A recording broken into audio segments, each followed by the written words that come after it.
tu veux te faire une première config PC pour faire un peu de bureautique, pour faire un petit peu de jeu, pas forcément des jeux trop gourmands, et t'as pas un budget à rallonge, je te propose une config qui embarque le tout dernier processeur de chez AMD, le Ryzen 5 5800G.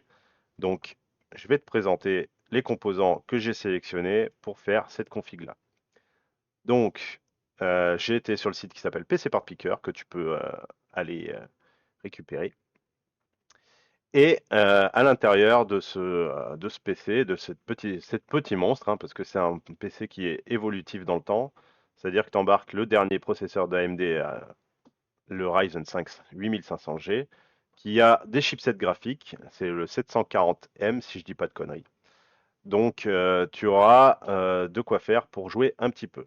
Donc quand je dis évolutif, c'est-à-dire que tu pourras changer la RAM, en rajouter, en mettre plus si tu le souhaites. Tu peux mettre un plus gros stockage que ce qui existe et tu pourras surtout rajouter une carte vidéo qui te permettra de poncer la majorité des jeux. Donc ne t'inquiète pas, ça c'est uniquement une histoire de mise à jour du BIOS. Voilà, c'est la ligne qui est ici. Alors, on commence par le boîtier, c'est un Thermaltake qui est plutôt mignon. Il embarque déjà le nécessaire, tu as un ventilateur, et une petite vitre sur le côté pour voir l'intérieur. Et voilà, donc rien de compliqué. C'est une micro tour, 39 euros, ok? L'alimentation, une alimentation bronze de 500 watts qui suffit largement de la marque EVGA. C'est du 80 plus bronze, donc c'est correct pour le prix, 49 euros. On est au mieux de ce que l'on peut faire, parce qu'avec les frais de port d'Espagne, c'est pas rentable. La carte mère, donc c'est une carte mère qui embarque de la DDR5 et sur le socket AM5. Donc ça suffit largement, comme tu peux voir, il y a un port pour une carte graphique, deux ports de RAM et un port NVMe. Donc ça, c'est parfait, c'est ce qu'on souhaite. Ensuite, en termes de prix, je crois qu'on est à... Ouais, voilà, le mieux, c'est en Suède. Donc c'est 91,31 €. Et sinon, en France, tu l'auras pour 97,72 €, ce qui reste correct. Pour le processeur, donc on arrive sur le plus intéressant, c'est le cœur de la bête, le Ryzen 5 8500G avec l'architecture Radeon 740M qui te permet donc de jouer à des jeux vidéo sans avoir de carte graphique. Donc voilà, c'est le petit dernier. Il sera accompagné de 16 Go de RAM. Justement, en fait, c'est le combo, c'est ce qui permet de gagner en performance, d'avoir une RAM avec une fréquence élevée et une latence faible. C'est pour ça, on est à 12, je sais pas combien en nanosecondes. Donc c'est ce qui correspond donc à ta fréquence et le CL36, c'est pour la vitesse à laquelle elle traite les informations. En disque dur, j'ai mis un disque dur NVMe SSD donc de 500 Go. Tu pourras toujours le changer pour en mettre un plus gros parce que 500 Go, on sait bien, c'est 3-4 jeux et puis c'est terminé quoi. Et donc du coup, en France, tu l'as pour 48,69 € et si tu vas en Suède, tu l'as pour 42,60 €. Donc si maintenant je le mets à 42, donc en ayant mis le stockage à 42,06 €, on obtient un montant de 494,48 €. Franchement, c'est pas mal. Donc tu peux te le monter. Je te mettrai en description les articles si tu le souhaites. Et si maintenant tu achètes que sur le Amazon français, tu es à 516 euros. Voilà, donc ça fait un petit gain quand même d'une vingtaine d'euros. C'est pas négligeable, mais après, si tu veux pas te faire chier et être sûr, tu peux rester là-dessus. Maintenant, les perfs de ce PC avec le, comment dire, la carte graphique intégrée au processeur, donc le Radeon 740M, sur GTA 5 en 1080p en normal.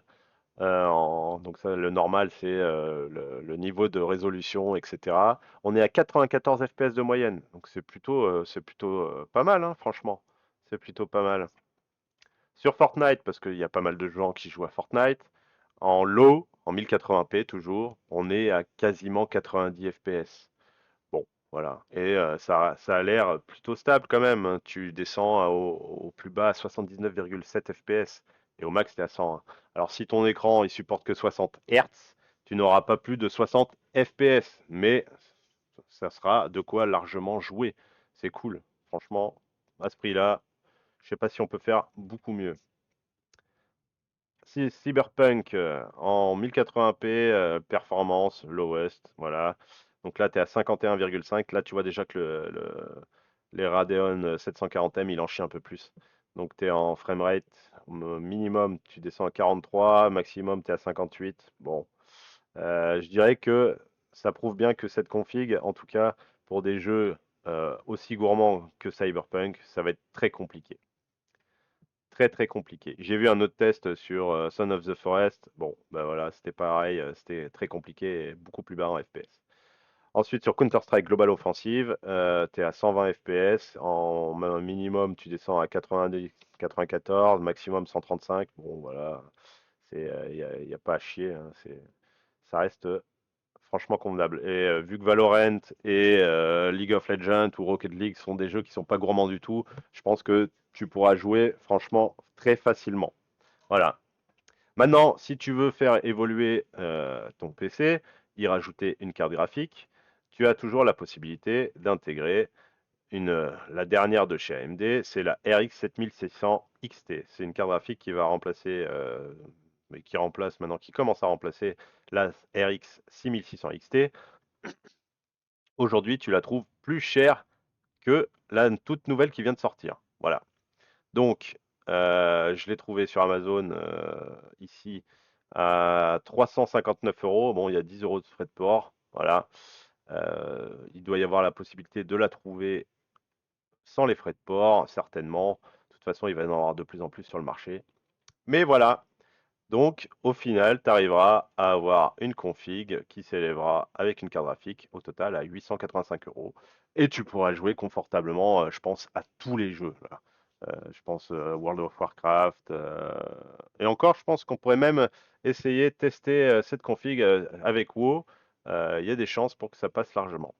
Mais en tout cas, tu as un petit budget, tu veux faire de la bureautique et tu veux jouer à des petits jeux qui sont pas gourmands et tu veux forcément donc un PC, cette config, eh ben, elle est vraiment pas mal. Elle est vraiment pas mal du tout. Voilà. Donc n'hésite pas à me laisser un petit commentaire, à t'abonner, à activer la notification pour voir mes prochaines vidéos. Franchement, laisse-moi un commentaire. J'essaye de m'améliorer un petit peu plus à chaque vidéo. Donc voilà, si vous avez des remarques, laissez-les moi. Je vous dis à plus. Ciao!